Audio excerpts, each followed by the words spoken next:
नमस्कार, मेरा नाम है रोहित और आप देख रहे हैं सनमार्क लाइव।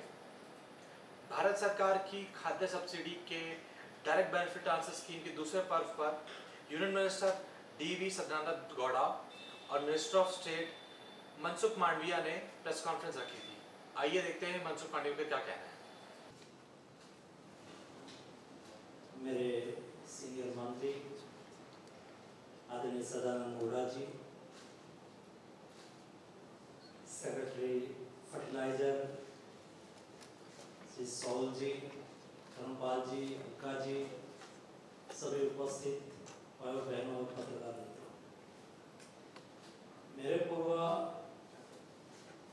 धर्मपाल जी ने विस्तार से टेक्निकलिटी क्या है वो विस्तार से बताया और सेक्रेटरी जी ने जो हमारा काम था वैसे ही थोड़ा सा पॉलिटिकल लैंग्वेज से ही जैसी हमारी आदत होती है वही आदत में आप लोगों को समझा दिया।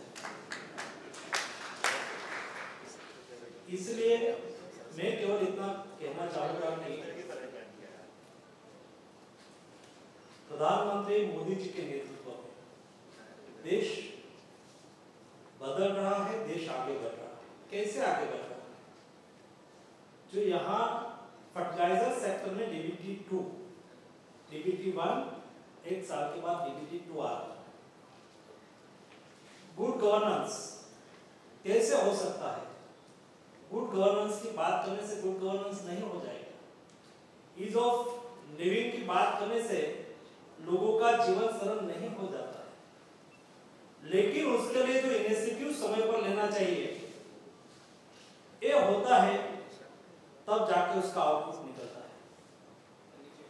अभी गुड गवर्नेंस करना है तो ई गवर्नेंस पर जाना होगा।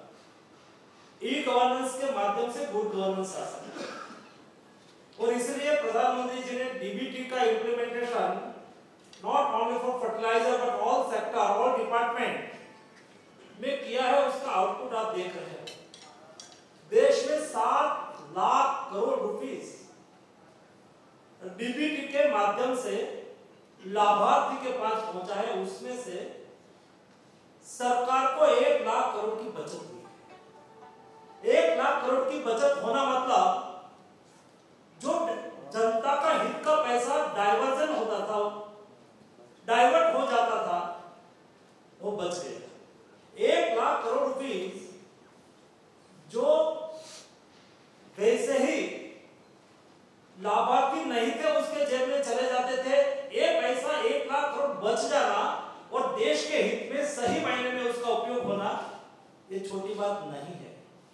उससे जीवन जनता का बदलता है, उससे ईज ऑफ लिविंग होता है। इसका फायदा ये है। फर्टिलाइजर सेक्टर में हम डीबीटी 2 पर जा रहे हैं, डीबीटी 1, डीबीटी 2, उसके आगे भी जैसे जैसे टेक्नोलॉजी में बदल होता जाएगा और आवश्यकता अनुभव के आधार पर जो आवश्यकता सामने आएगी वैसे ही वो सॉफ्टवेयर बदलता जाएगा। ये आवश्यक है और समय के साथ बदल रहे संसार का क्रम है। ये नहीं होने से आप पीछे रह जाते हैं। देश ने देखा है, सेहा है, क्षमता हिंदुस्तान में कम नहीं थी। सदियों से हिंदुस्तान में क्षमता थी, दुनिया को हम ही लीड करते थे, लेकिन समय जाते जाते समय के साथ हम हमारे देश को इंप्रूव नहीं कर पाए, इसलिए हम थोड़ा पीछे रह गए। लेकिन पीछे रह गए तो आगे जाने का कोई मना तो नहीं करता है।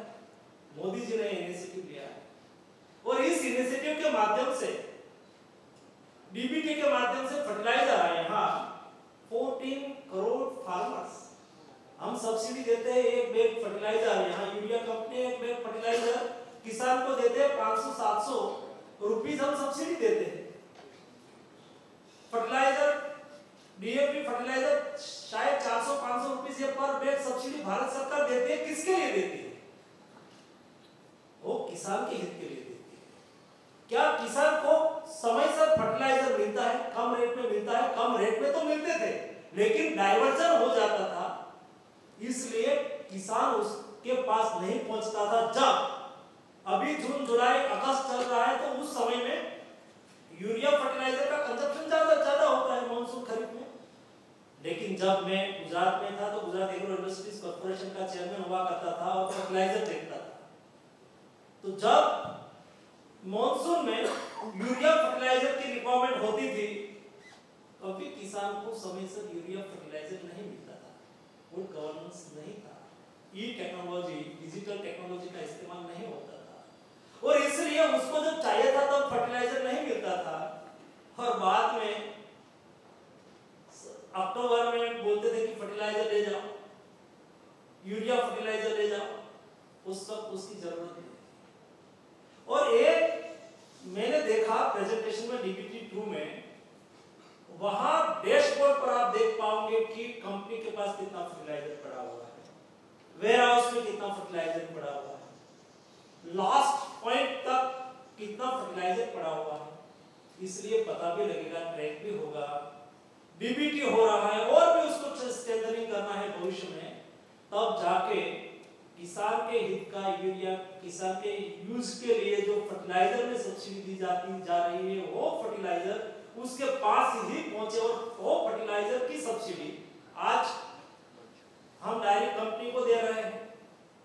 उसमें आगे भी कई बदल करने की अपॉर्चुनिटी है, समय आएगा तब वो भी होगा, लेकिन एक टेक्नोलॉजी का उपयोग ई गवर्नेंस से गुड गवर्नेंस की ओर जाने के लिए मेरी फर्टिलाइजर टीम ने जो इनिशिएटिव लिया, मेहनत किया है, उसको मैं अभिनंदन करता हूं, मैं उसको शुभेच्छा देता हूं और भविष्य में किसानों की सेवा में, किसानों के हित के लिए जो भी आवश्यक कदम है वो उठाते रहेंगे। वही आज के दिन पर आप सबको मेरी ओर से शुभेच्छा।